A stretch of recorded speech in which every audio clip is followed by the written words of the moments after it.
Today we've got Afzal Abdul Rahim, the CEO of Time.com, and Ames joining us. And we're very, very excited to have a great discussion around what's going on in the telco space, where he sees the world going. And we'll probably talk about a lot of different things, as you know, Afzal is not only one of the great CEOs in our industry and great thinkers, but also a guy that loves to play and dabble in a lot of things, from flying planes to riding bikes. So should be an exciting few minutes of chatting with Afzal. Afzal, welcome to Digging into the Future. Thank you very much, Bill, and thanks for having me. I'm happy to be here.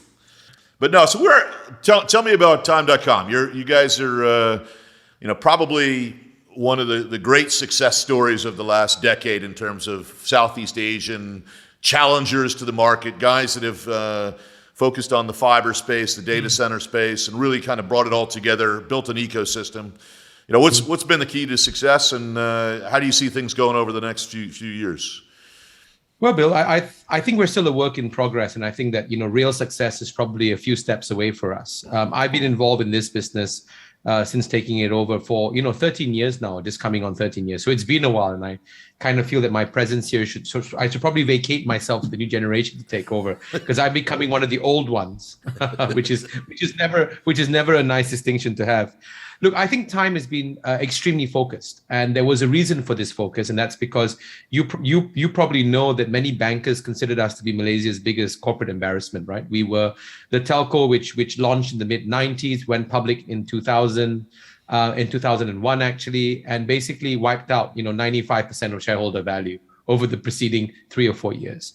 So by the time myself and team got involved in the business as its rescue partner, it was, the only way was up or insolvency, and I wasn't about to declare insolvency a few months after getting involved in the business. So if that's just a bit of background, right? But what is a kind of common denominator of manufacturing geeks is that we know how to keep the engines running and we stay focused, right? So long as the orders keep coming in the door, we can build stuff at kind of good cost. And one of the things that we've promised ourselves and we've premised the business on over the years is not to be distracted by stuff that goes on around us, right? So play to our fundamentals, don't be afraid to buck the trend, et cetera, et cetera. And for the large part, that served us pretty well. But I guess the challenge for you is, so you've never gone mobile, right? You're largely, you stayed out of the wireless space, right? No, so we're completely fixed, right? So our business is fixed. About a third of our business is the wholesale business. So we grew up in the wholesale space together, right? So that remains 35% of our business. Another third of our business now is squarely enterprise, right? So this is literally serving the enterprise business in Malaysia. Unfortunately, if I always said that the Malaysian businesses were as successful as the Japanese or the Germans or the Americans, or even some of the Brits, we would be following them to regionalize, right? But there isn't much AN business that's in the region, because Malaysian companies, we have a few that basically operate outside of Malaysia, where we are perhaps one of them. Wow, let's say.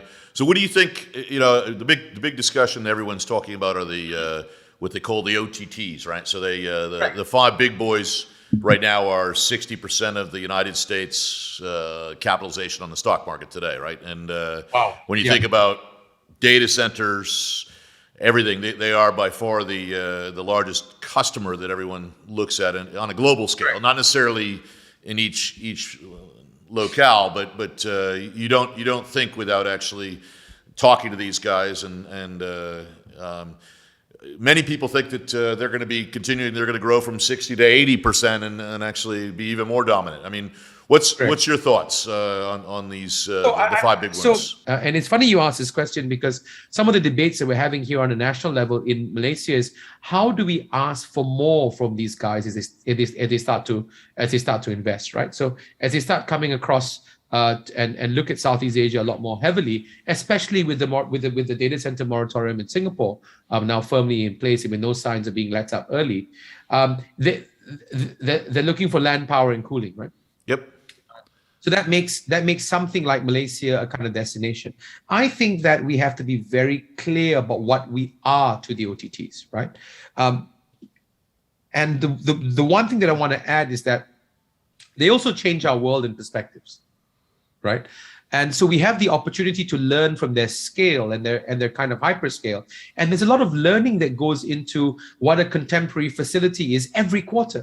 Every single one of their implementations and build outs is different than the kind of previous one, and makes us go back to the drawing board to become kind of better engineers, if it makes any sense, right? So there's an appeal from a deep engineering standpoint. I said we were a bunch of geeks earlier, for us to learn about how they've managed to really, really get PUE down to a phenomenal level, right? And how they're looking at, you know, the best of computational fluid dynamics to help with cooling and so on and so forth. So there's a lot of learning opportunities. But I think for one to be dependent on their business is a risky endeavor unless you're able to get an offtake or a kind of onward sale. From the point of view of what I think of them and their kind of dominance, I think it's a matter of time before it swings back, right? The world has been interrupted by COVID, and so governments haven't been able to tax them as effectively as they would like to because they've taken their eye off the ball. But very soon, I think that they will start localizing even more, because governments are going to warm up to the fact that, look, we're giving you the majority of our compute business on a government level. On a country level, indirectly, you know, consumers are basically paying you for services that flow through to you at the end. So I think that legislation and the regulatory effect of these guys in markets outside the US is going to be significantly different. And they are going to be curtailed somewhat, is kind of my view. So you think there'll be a face-off between the governments and these guys on data sovereignty and sort of also market power, right? Is it? Correct. And I think they'll use data sovereignty and national security and all these things. But really what it's about is about a fair share of the pie. Yeah. About kind of anything else. And let's not forget, many of us are very keen to host these guys and we want them here, but we also have to give them subsidized power and stuff like that. And it's not like as if we have hydrocarbon credits or carbon credits flowing through our nostrils, right? We're actually so when you think about the fact that a city state like Singapore has 7 or 8% of its power grid tied up in data centers, that's quite significant. So you see, so talk about just a little bit before we close down here. What do you think about the data center industry in general? You're obviously a nice, solid player in the Southeast Asia region. Many people think it's one of the more underserved markets in terms of data centers, whether you look at power, space, et cetera, coverage. What do you see happening in that space? I mean, it seems like there is a lot of talk about things going on there, but not as much actual guys putting stuff on the ground.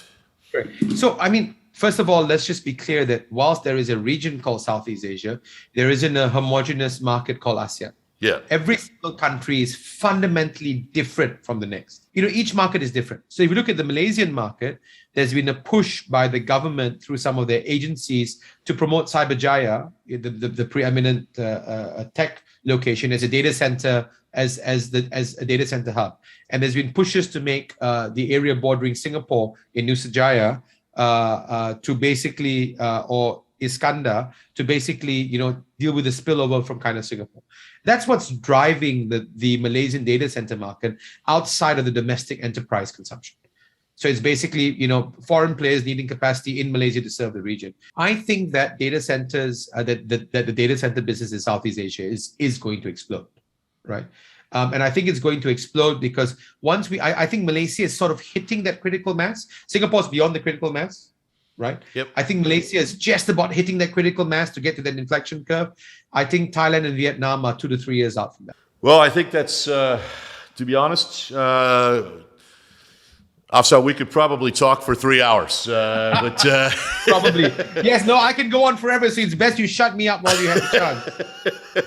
But no, it's great talking to you, and it's really good to hear your thoughts, because I think you're one of the great thinkers, and also your perspective on what's happening in the markets, not just in your home market, but around the region, and what's happening in the United States. And it's been a really terrific chance to catch up. And with PTC, we'd like to thank you for joining us for a few minutes here today. So thanks, Afzal.